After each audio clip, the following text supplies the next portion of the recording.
Hello बच्चों, उम्मीद करती हूँ रिवीजन चल रहा होगा। साइंस का मार्क्स बहुत अच्छे आएंगे, ठीक है।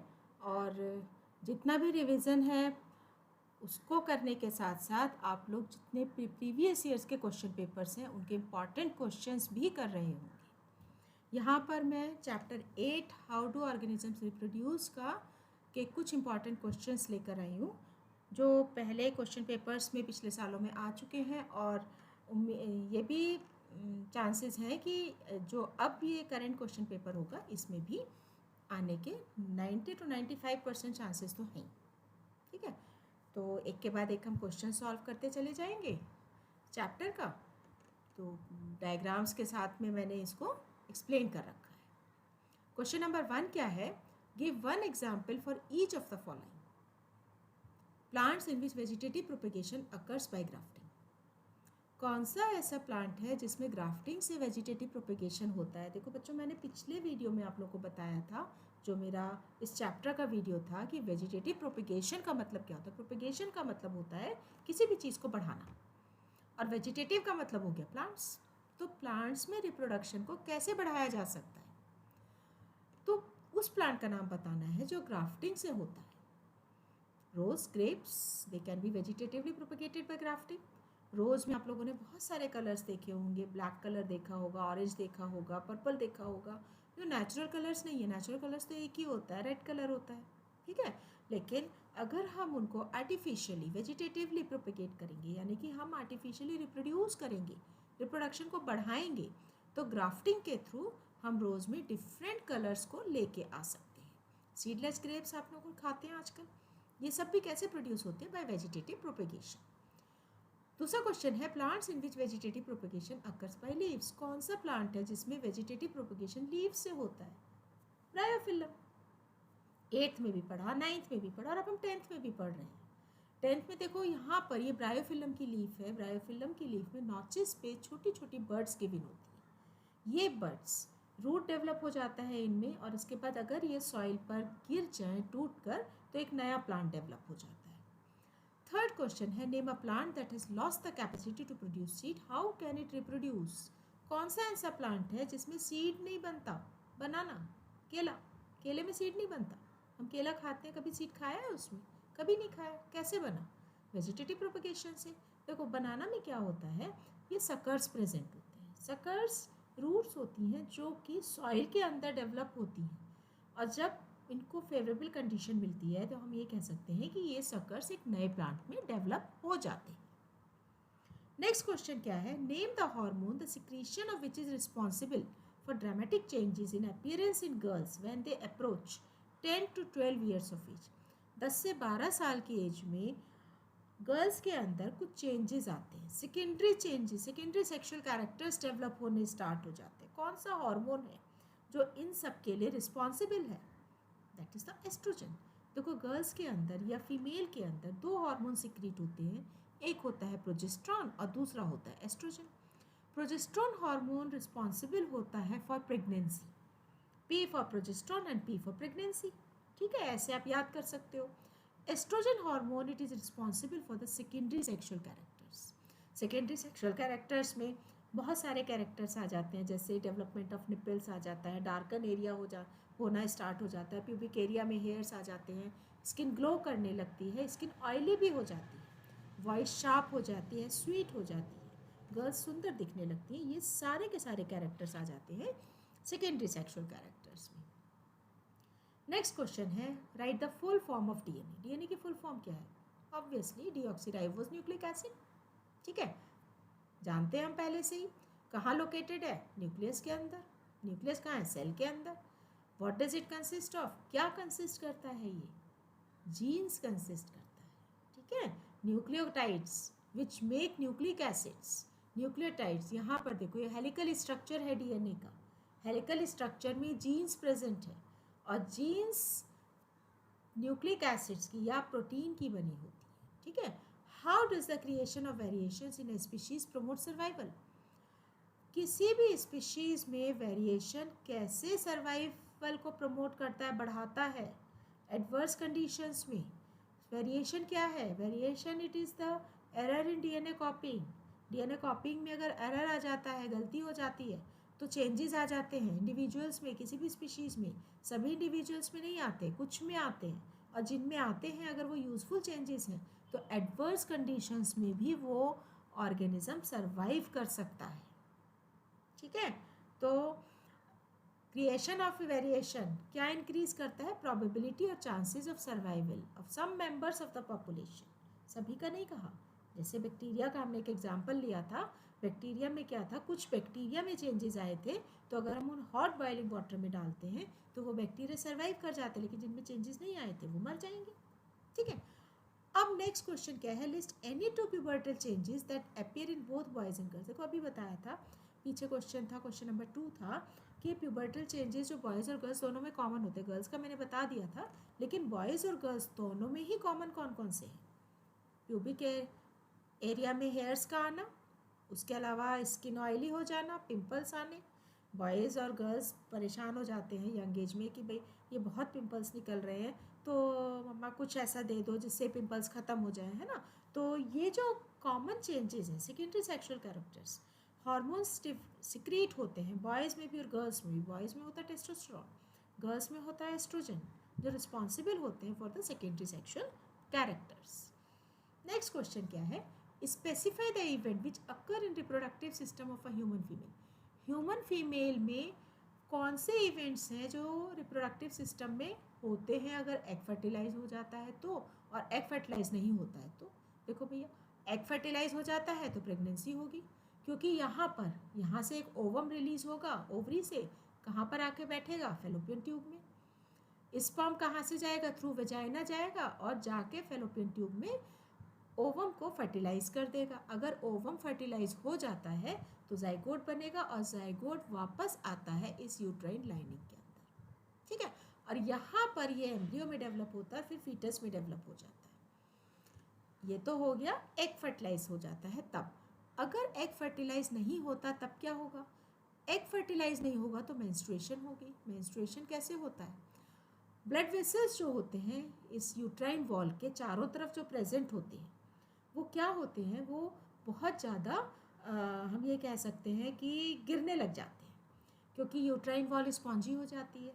स्पॉन्जी होने के बाद चारों तरफ ब्लड वेसल्स इकट्ठे हो जाते हैं और ब्लड वेसल्स टूट टूट के गिरने लगते हैं in the form of blood along with the mucus through this vagina.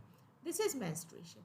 तो ये सेकेंड क्वेश्चन का आंसर भी हो गया, the changes that take place in uterus in both the above events.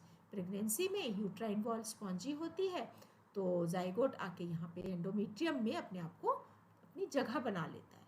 लेकिन अगर एग फर्टिलाइज नहीं होता तो ये जो स्पॉन्जी यूट्राइन वॉल है ये बिखरने लगती है, टूटने लगती है along with the blood vessels और कुछ म्यूकस भी साथ में, और वो वेजाइना से ब्लड की फॉर्म में बाहर आ जाती है।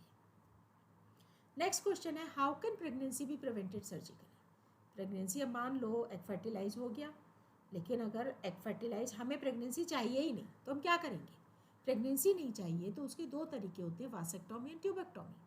वासेक्टॉमी में ये मेल रिप्रोडक्टिव सिस्टम है and this is vast difference. ये वास्ट डिफरेंस है।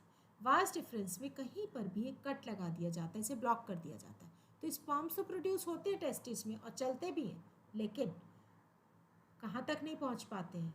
वो पेनिस तक नहीं पहुँच पाते। ये पेनिस है, यहाँ तक नहीं पहुँच पाते हैं, और स्पर्म बाहर ही नहीं निकलेंगे तो नेचुरल सी बात है कि मेटिंग होगी पर स्पर्म्स रिलीज नहीं होंगे, सीमन रिलीज होगा खाली। ट्यूबेक्टॉमी में क्या होता है कि जो फेलोपियन ट्यूब होती है फीमेल की वो ब्लॉक हो जाती है, कर दी जाती है, मतलब हम ये कह सकते हैं to prevent egg to reach uterus. अब देखो जैसे यहाँ पर स्पर्म्स बने, चले भी, लेकिन आगे नहीं बढ़ पाए, वैसे ही यहाँ पर ओवम बना, ओवरी में ओवम है, निकला, फेलोपियन ट्यूब तक आया, लेकिन आगे नहीं जा पाएगा क्योंकि फेलोपियन ट्यूब को ऑलरेडी ब्लॉक कर दिया गया है।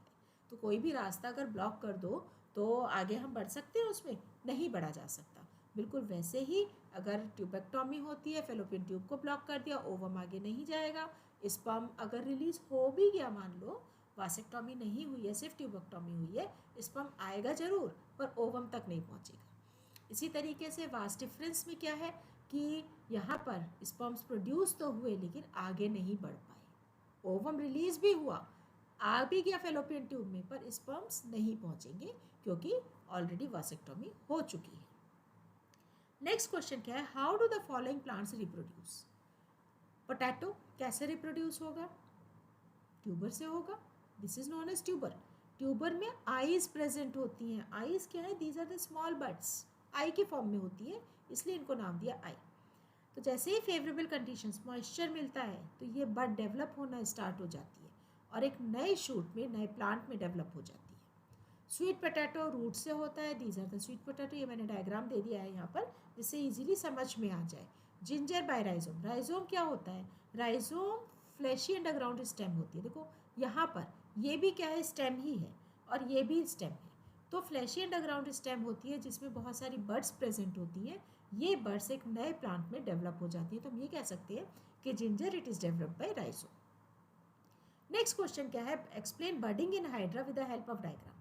अब यहाँ पर देखो, अगर आप लोग बडिंग के बारे में हाइड्रा का लिखोगे भी तो अभी मार्क्स तो मिलने वाले हैं नहीं, तो क्यों टाइम वेस्ट करना, सिंपल डायग्राम पूछा है तो डायग्राम के थ्रू बता दो कि बडिंग कैसे होती है हाइड्रा में। पेरेंट हाइड्रा है, हाइड्रा में कुछ स्पेशल स्पेस होती है, स्पेशलाइज सेल्स होते हैं जो पर्टिकुलर स्पेस पे प्रेजेंट होते हैं, these are known as the regenerative cells, जहाँ पर बड डेवलप हो जाती है। ये बड डेवलप होती है, ग्रो होती है और उसके बाद में डिटैच हो जाती है from the parent plant. Question number 10 क्या है, differentiate between reproduction and regeneration. अब देखो रिप्रोडक्शन और रीजनरेशन में क्या डिफरेंस है। रिप्रोडक्शन से कोई भी ऑर्गेनिज्म अपने यंग वंस को प्रोड्यूस करता है for perpetuation of its race, अपनी रेस को, अपनी स्पीशीज को आगे बढ़ाने के लिए, ठीक है, दिस इज रिप्रोडक्शन। सेक्सुअल भी होता है, एसेक्सुअल भी होता है। सेक्सुअल रिप्रोडक्शन में गैमेट्स होते हैं, एसेक्सुअल में गैमेट्स नहीं होते। वेजिटेटिव प्रोपेगेशन अभी मैंने पीछे बताया है आप लोगों को।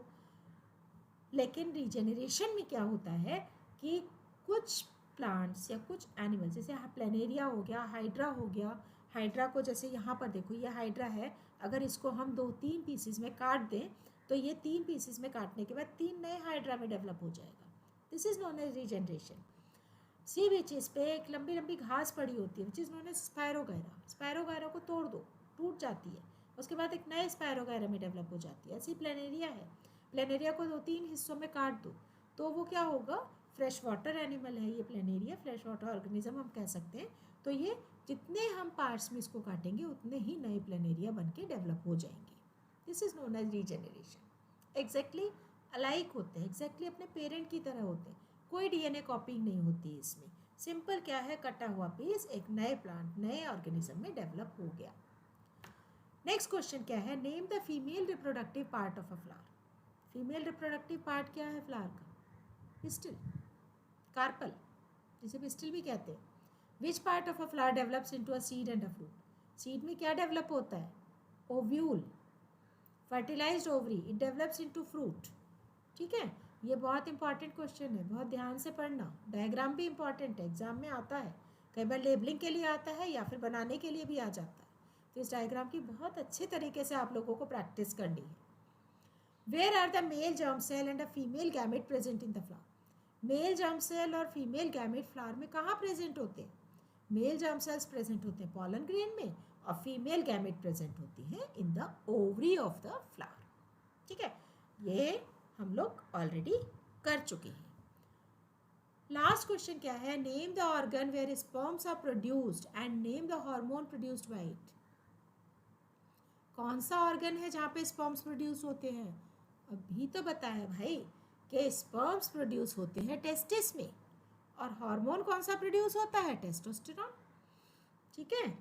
टेस्टोस्टेरॉन रिस्पॉन्सिबल होता है for the production of sperms और सेकेंडरी सेक्सुअल कैरेक्टर्स के लिए भी, पीछे ही तो बताया था। Sperms they have a tail to enable them to swim. अब स्पर्म्स के टेल क्यों होती है, पूंछ क्यों होती है स्पर्म्स के, क्योंकि वो तैरता है, स्विम करता है। स्विम किस में करता है, स्विम करता है एक फ्लूइड में। फ्लूइड कौन सा, जो 2 ग्लैंड्स प्रेजेंट हैं, देखो यहाँ पर आ जाओ फिर से पीछे, यहाँ पर 2 ग्लैंड्स प्रेजेंट हैं, एक है कौन सा ग्लैंड, प्रोस्टेट ग्लैंड, दूसरा सेमिनल वेसिकल। ये सिक्रीशन सिक्रीट करते हैं, सिक्रीशन सिक्रीट करते हैं, फ्लूइड प्रोवाइड करते हैं फॉर द स्पर्म, और इन दोनों को मिला के बनता है सीमेन, ठीक है। तो ये हमने पढ़ा कि स्पर्म मूव करने के लिए, स्विम करने के लिए अपने पीछे एक ये पूंछ रखता है, टेल रखता है, लेकिन ओवम को नहीं होती, क्यों, क्योंकि ओवम क्या करता है, सिर्फ फूड को स्टोर करता है ओवम, और मोबाइल नहीं होता, नॉन मोबाइल होता है, नॉन मोटाइल होता है, अपनी जगह पर बैठा रहता है। स्पर्म से कहता है भाई तू ही आ जा मेरे पास, मैं नहीं आऊँगा, ठीक है। तो ओवम में कोई टेल प्रेजेंट नहीं होती। ये कुछ क्वेश्चंस थे जो बहुत ज़्यादा इम्पॉर्टेंट थे। इन क्वेश्चंस की प्रैक्टिस अच्छे से करनी है। अभी और क्वेश्चंस मैं लेकर आऊँगी और आप लोगों को ऐसे एक्सप्लेन करती रहूँगी। मेरी वीडियो पसंद आई हो तो लाइक सब्सक्राइब ज़रूर कर देना, बेल आइकन दबाना मत भूलना। नई वीडियोस आप लोगों को मिलती रहेंगी। और all the best for your exams. बहुत अच्छे से प्रैक्टिस करना।